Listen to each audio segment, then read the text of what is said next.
আমাদের এই 4000 টাকা দিয়ে আমি আমার মার জন্য কিনবো না আমার নিজের জন্য কিনবো না আমার বোনের জন্য কিনবো, তারপরের দিন আমার হাজিরা খাতায় অ্যাবসেন্ট দেয়।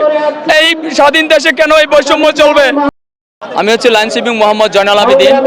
দেখেন, আমরা একই প্রতিষ্ঠানে কাজ করি, একই কাজ করে কেউ লাইনম্যান গ্রেড 1, কেউ লাইনম্যান গ্রেড 2, আমরা লাইন সুইপিং।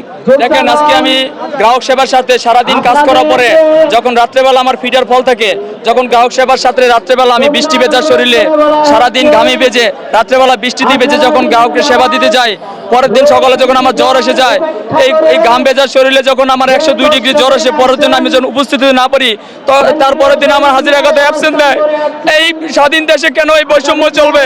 আমি যে গ্রাহক সেবার জন্য আমার নিজের শরীরকে ঘামি ভেজালাম, বৃষ্টি দিয়ে ভেজালাম, তারপরের দিন যখন আমার জ্বর এসে পড়ে কেন আমাকে হাজিরা খাতায় অ্যাবসেন্ট দিবে? সবচেয়ে পরিতাপের বিষয় হচ্ছে আজকে আমরা 80টি পল্লী বিদ্যুৎ সমিতি 2200 লাইন শ্রমিক নিয়োগ পাওয়ার পরও আজকে আমরা এত রিক্সের কাজ করার পরও আমাদের নিয়মিত করা নাই।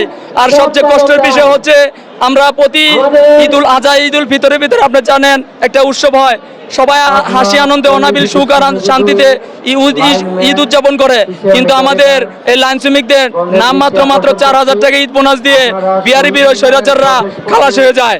আমাদের এই 4000 টাকা দিয়ে আমি আমার মার জন্য কিনবো না আমার নিজের জন্য কিনবো না আমার বোনের জন্য কিনবো?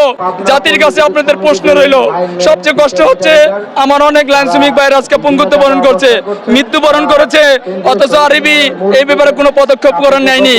এবং আরো কষ্টদায়ক কথা হচ্ছে এই পদের কারণে, এই লাইন শ্রমিক পদটা থাকার কারণে আমার অনেক লাইন শ্রমিক ভাই আছে আজকে বিবাহ করতে পারতেছে না। এই লাইন শ্রমিক কথা শোনার কারণে কোনো আদর্শ গার্জিয়ান তারা এই অনিশ্চিত ভবিষ্যতের পক্ষে দাবি হচ্ছে আমাদের ডেলি বেসিক থেকে মুক্তি দিয়ে নিয়মিত চাকরি করা।